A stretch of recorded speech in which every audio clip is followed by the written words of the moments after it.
It's me Prince Shukla and welcome in my channel English student choice. तो दोस्तों आज हम कवर करेंगे वर्ब को और मैं आज I promise to all of you that I will clear all your concept related from verb. मैं वर्ब से रिलेटेड सारे जो भी आपके प्रॉब्लम्स होंगे उसको मैं सॉल्व करने की पूरी कोशिश करूंगा, पूरा एफर्ट डाल दूंगा आज, ठीक है। तो प्लीज वीडियो को स्किप मत करिएगा, इसको ध्यान से देखिएगा। तो फर्स्ट ऑफ ऑल हम लोग बात करते हैं वर्ब की। तो वर्ब होता क्या है? तो पहली बात तो वर्ब पार्ट ऑफ स्पीच का ही एक जो है कि टाइप्स होता है, जो एक पार्ट ऑफ स्पीच होते हैं उसमें वर्ब भी आता है आपका। और सेकेंड वन चीज ये है कि वर्ब के बिना कोई भी सेंटेंस बनाना संभव ही नहीं है। या आप सही सुन रहे हैं, वर्ब के बिना आप कोई भी सेंटेंस मेक नहीं कर सकते हो। और अगर केवल एक वर्ड का सेंटेंस होगा, ओनली वन वर्ड का अगर सेंटेंस होता है तो वो हो जाएगा आपका केवल वर्ब। जैसे हम लोग बोलते हैं ना इंपरेटिव सेंटेंस में स्टॉप, STOP स्टॉप, रुको। अब यहाँ पर जानते हैं कि यहाँ दो वर्ड तो होते ही हैं, मतलब सब्जेक्ट और वर्ब दोनों होते हैं, यू स्टॉप। लेकिन जो है यहाँ पर जो यू होता है वो हाइडिंग फॉर्म में होता है। तो अगर हम लोग इससे सेंटेंस मानते हैं तो यहाँ पर कितने सेंटेंस का वर्ब हो गया? एक सेंटेंस, एक वर्ब का पूरा कंप्लीट सेंटेंस बन गया। तो अब इसके बिना कोई भी सेंटेंस संभव नहीं है। किसी जैसे एक गाड़ी होता है ना, गाड़ी अगर आप उसमें जो व्हीकल में इंजन हटा दो, अब वो एक कदम भी नहीं चल पाएगा, हिल भी नहीं पाएगा अपनी जगह से, ठीक है ना। तो मेरा ये कहने का मतलब है कि जैसे गाड़ियों में इंजन होते हैं वैसे ही सेंटेंसेस में वर्ब होते हैं।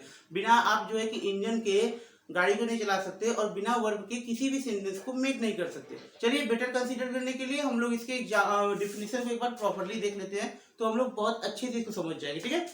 ठीक है, लिखा है the words which show the action or state of being are called verb. यानी जिस शब्दों से किसी कार्य के करने या होने का पता चलता है, जिस शब्दों से किसी कार्य के करने या होने का पता चलता है, यानी कि उसे हम लोग वर्ब बोलते हैं। जैसे कि आपको मैं कुछ और भी तरीके से एक्सप्लेन करूंगा, ये तो डिफाइन कर दिया, बट देखिए वर्ब के तीन काम होते हैं, डूइंग, बीइंग, एक्शन, या एक्शन, बीइंग, पोजीशन।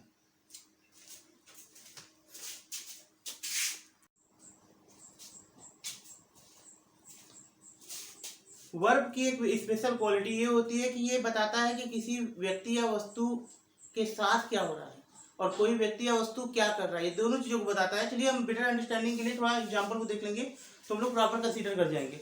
और वर्ब प्रेडिकेट, जो सब्जेक्ट और प्रेडिकेट होता है, तो जो आपका प्रेडिकेट होता है, प्रेडिकेट का जो पहला वर्ड होता है वो वर्ब होता है। जैसे राम इज गोइंग, तो यहाँ राम के बाद जो सब्जेक्ट के बाद जो इज आ रहा है वही आपका वर्ब है।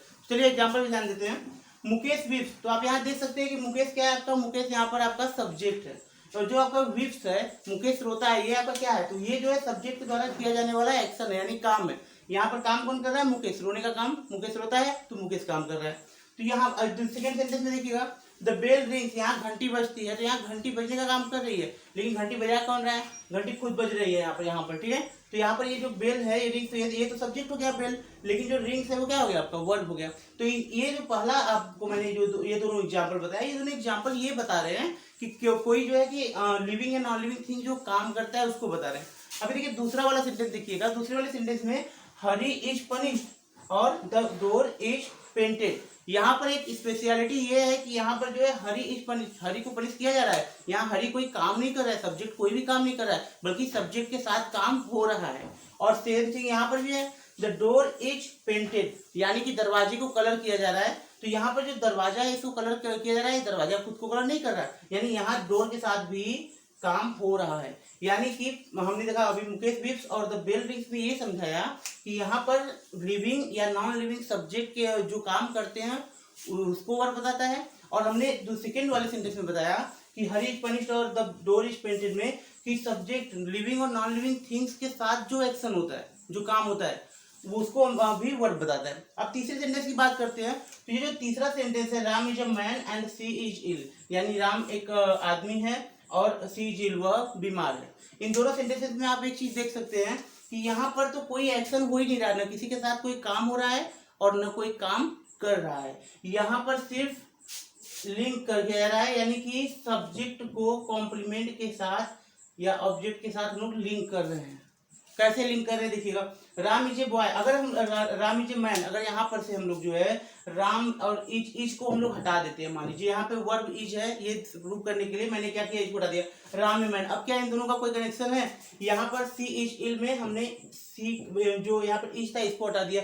अब देखिए क्या इनमें कोई एक कनेक्शन है, क्या ये दोनों जो है सेंटेंस बन पा रहे हैं? बिल्कुल नहीं बन पा रहे भाई। राम अ मैन, अब हो गया जो है ये, मतलब राम एक आदमी, लेकिन राम एक आदमी क्या, दो बंदे हैं, एक बंदा है, कुछ क्लियर नहीं हो रहा है, कंसेप्ट क्लियर ही नहीं होगा, ठीक है ना। और दूसरे में सी इल, वह बीमार, कौन बीमार, ये सेंटेंस कंप्लीट है, ये सेंटेंस भी कंप्लीट नहीं है। तो यहाँ पर वर्ब क्या करता है, यहाँ पर वर्ब सब्जेक्ट को कॉम्प्लीमेंट के साथ ऐड कर देता है, यानी जोड़ देता है, लिंक कर देता है, और उसी को हम लोग लिंकिंग वर्ब भी बोलते हैं, जिसे मैं अभी आपको बताऊंगा। तो यहाँ पर इज हो गया और यहाँ पर भी इज हो गया। तो इज, एम आर, वाज, वर, ये सारी जो होते हैं ये सब क्या होते हैं आपके लिंकिंग वर्ब होते हैं, ठीक है। तो वर्ब के बारे में आपने अभी तक क्या सीखा है, वर्ब के बारे में आपने ये सीखा कि वर्ब किसी लिविंग या नॉन लिविंग थिंग के साथ होने वाले एक्शन को बताता है, और जो एक्शन वो करते हैं उसको बताता है, और ये जो है सब्जेक्ट से कॉम्प्लीमेंट को जोड़ता है। ओके,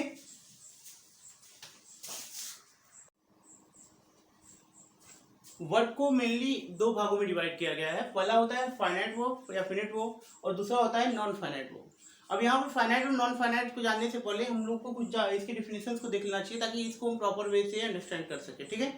तो यहाँ पर फाइनाइट वर्ब जो होता है, a verb that has a subject, यानी कि कोई ऐसा वर्ब, किसी सेंटेंस में आने वाला ऐसा वर्ब जिसके पास एक सब्जेक्ट होता है एंड सोर्स टेंस, और ये जो है कि टेंस को दिखलाता है, टेंस को दिखलाता है, ये टेंस का इस पे इफेक्ट पड़ता है। पर्सन, पर्सन यानी आप जानते हैं फर्स्ट सेकंड थर्ड पर्सन होते हैं, तो पर्सन का इफेक्ट पड़ता है। एंड नंबर, और अगर सब्जेक्ट सिंगुलर नंबर या प्लूरल नंबर होता है तो इसका भी इस पर इफेक्ट पड़ता है, और इनमें ये सारी चीजें पाई जाती है। यानी कि ऐसा वर्ब जिनमें एक सब्जेक्ट, कोई सब्जेक्ट हो, एक हो सकता है, दो हो सकता है, ऐसा कोई जरूरी नहीं कि एक ही होगा, और जो टेंस को दिखलाता है, और जिसका जिसमें पर्सन और जो है नंबर को भी दिखलाया जाता है, और इसका पूरा इफेक्ट पड़ता है, उसको हम लोग फाइनाइट वर्ब बोलते हैं। और इसकी एक और स्पेशलिटी थी कि अगर आप इसमें टेंस को चेंज करते हो, नंबर को चेंज करते हो, पर्सन को चेंज करते हो, तो ये जो है चेंज होता रहता है। और फाइनाइट का मतलब ही होता है सीमित, लिमिटेड, ठीक है। तो इसमें ये लिमिटेशंस है कि ये जो है चेंज होगा, अगर आप जो है कि इसे चेंज करते जाएंगे तो ये चेंज होता जाएगा। देखते हैं कुछ एग्जांपल, तो आप शायद प्रॉपर कंसीडर कर लोगे, ठीक है। जैसे ही गोज टू स्कूल, मेरा पहला एग्जांपल है, ही गोज टू स्कूल। अब इसी सेंटेंस में देखिए हम लोग क्या कर रहे हैं, ये टेंस तो आप जानते हैं प्रेजेंट है। अब इसमें क्या कर रहे हैं हम लोग, सब्जेक्ट को चेंज कर देते हैं। देखिए सब्जेक्ट चेंज करते ही ये जो आपका वर्ब है, वर्ब यहाँ पर गोज है, ठीक है ना, ये जो आपका वर्ब है ये भी चेंज हो जाएगा, यही मैं आपको बताना चाहता हूँ। जैसे मैंने यहाँ कर दिया दे, अब जैसे मैंने यहाँ दे किया तो यहाँ पर तुरंत क्या हो जाएगा, गो हो जाएगा। क्या हो जाएगा, दे गो टू स्कूल। मतलब जैसे मैंने इस सब्जेक्ट को बदला, यहाँ पर सब्जेक्ट ही था, और जैसे मैंने इसको दे किया, वो यहाँ पर क्या हो गया, यहाँ पर जो गोज था वो गो में बदल गया, यानी कि फाइनाइट वर्ब जो है वो सब्जेक्ट के अकॉर्डिंग चेंज हो गया। अभी दूसरा एग्जांपल देखते हैं, हम लोग यहाँ पर टेंस को बदल देते हैं, हम लोग प्रेजेंट इंडेफिनिट को पास्ट इंडेफिनिट कर देते हैं, देखते हैं क्या इफेक्ट पड़ता है। तो जैसे हम लोग ये करेंगे तो यहाँ पर देखिए दे हो गया, लेकिन यहाँ पर क्या हो जाएगा, दे वेंट टू स्कूल,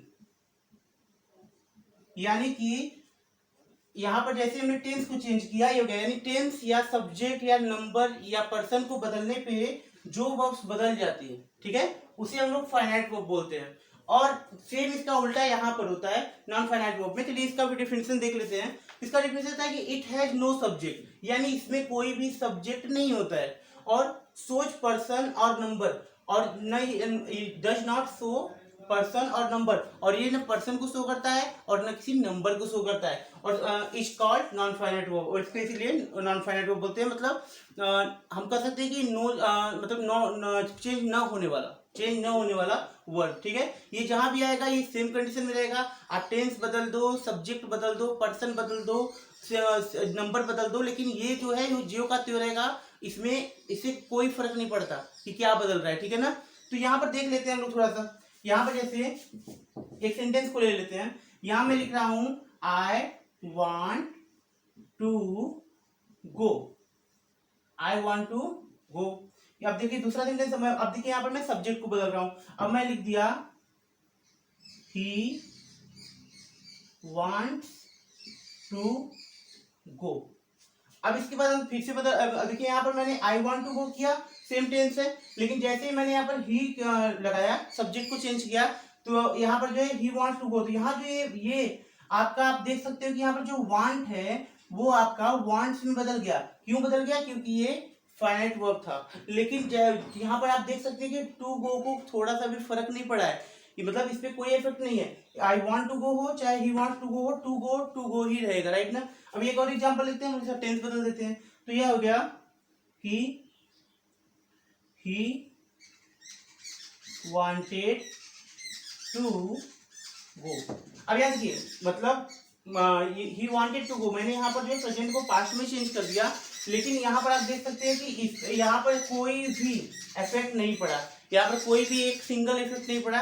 अर्थात मेरा ये कहने का मतलब है कि यहाँ पर जो आपका वर्ब है, जो आपका यहाँ पर वर्ब है, ये वर्ब आपको बता रहा है कि यहाँ पर ये जो वांटेड है ये फाइनाइट वर्ब है। वांट, वांट्स, वांटेड हो गया, तो ये जो है कि आपका फाइनाइट वर्ब है, क्योंकि ये सब्जेक्ट या टेंस के बदलने पे बदल जा रहा है। लेकिन यहाँ पे जो नॉन फाइनाइट वर्ब है उस पर कोई भी इफेक्ट नहीं पड़ता, और नॉन फाइनाइट वर्ब्स के टाइप्स भी मैं आपको आगे एक्सप्लेन करूंगा।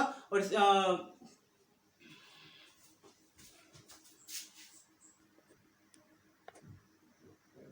वर्ड को हमने जो है कि दो मेनली पार्टों में डिवाइड कर दिया। पहला हो गया आपका फाइनाइट वर्ब और दूसरा हो गया आपका नॉन फाइनाइट वर्ब। और फाइनाइट वर्ब को आप बहुत बेहतर तरीके से जानते हैं कि फाइनाइट वर्ब जो होता है उसमें एक वो जो है कि सब्जेक्ट को भी शो करता है, उसमें सब्जेक्ट होता है, टेंस होते हैं, पर्सन होते हैं, नंबर होते हैं, और इनके साथ ये बदल जाता है। अगर हम लोग नंबर, सब्जेक्ट या जो है कि पर्सन या टेंस को बदलते हैं तो यहाँ पर जो वर्ब्स होता है वो भी बदल जाता है। ये आपने अभी एग्जाम्पल में भी देख लिया है। लेकिन नॉन फाइनाइट वर्ब में ऐसा नहीं होता है। नॉन फाइनाइट वर्ब में सिंपल सी बात है कि इसमें न सब्जेक्ट होता है, न टेंस होता है, और न पर्सन होता है, न नंबर होता है, और ये किसी के साथ नहीं बदलता। ये जैसा रहेगा वैसा ही रहेगा। जैसे टू गो हो गया, गोइंग हो गया, ठीक है।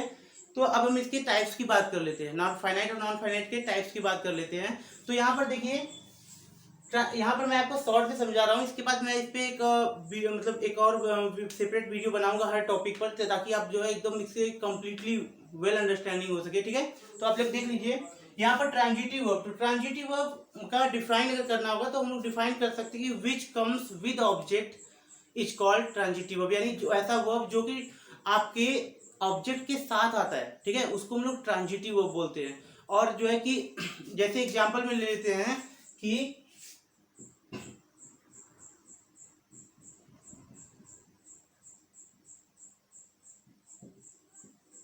he killed bear, he killed bear या he killed a bear, यानी उसने एक भालू को मारा, ये जान से मारा। तो यहाँ पर देखिए, यहाँ पर जो सब्जेक्ट होता है वो एक्शन करता है, लेकिन इसका रिसीवर कौन होता है? इसका रिसीवर ऑब्जेक्ट होता है। तो इसलिए ये कौन सा सेंटेंस बन जाएगा? ये बन जाएगा आपका ट्रांजिटिव वर्ब। एंड अफेक्टेड हो रहा है, आपको मैंने ऑब्जेक्ट प्रीवियस वीडियो में बता भी दिया था, फिर भी मैं आपको बता देता हूँ कि ऑब्जेक्ट जो होता है वो सब्जेक्ट को के एक्शन को रिसीव करता है, वर्ब के एक्शन को रिसीव करता है। और ये जो है दो टाइप्स के होते हैं, डायरेक्ट और इनडायरेक्ट। और मैं अभी ऑब्जेक्ट कॉम्प्लीमेंट इन सब पे एकदम सेपरेट और डिफरेंट वीडियोज बनाऊंगा, so that you can understand very well. तो ये आपका हो गया। अब इसके बाद क्या आता है? ट्रांजिटिव वर्ब के बाद आपका आता है इंट्रांजिटिव वर्ब। इंट्रांजिटिव का मतलब होता है a verb which comes without object, यानी जो बिना ऑब्जेक्ट के आता है उसको हम लोग जो है कि इंट्रांजिटिव वर्ब बोलते हैं। It has no object but its sense is completely clear. इसमें जो है कि कोई ऑब्जेक्ट नहीं होता है इंट्रांजिटिव वर्ब में, लेकिन इसका जो सेंस होता है वो पूरी तरह से क्लियर होता है, ठीक है। तो अब हम लोग बात करते हैं इसके बाद। तो यहाँ इंट्रांजिटिव वर्ब में क्या हो सकता है? तो इंट्रांजिटिव वर्ब में जैसे हम लोग बोले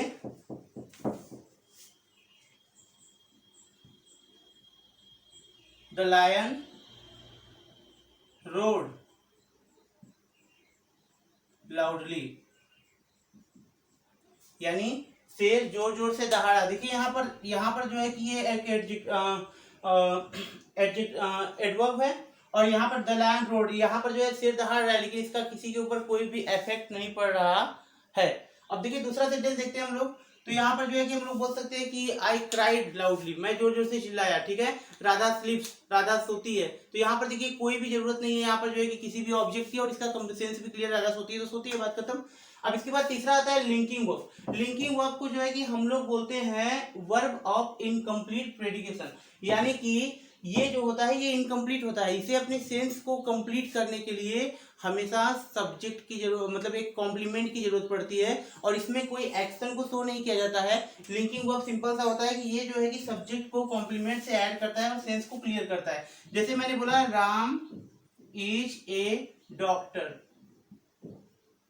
राम इज डॉक्टर। यहाँ पर देखिए राम को जो डॉक्टर से ऐड कर रहा है, लिंक कर रहा है, जोड़ रहा है, उस ये वो इज है, और ये जो है कि आपका लिंकिंग वर्ब होता है, ठीक है।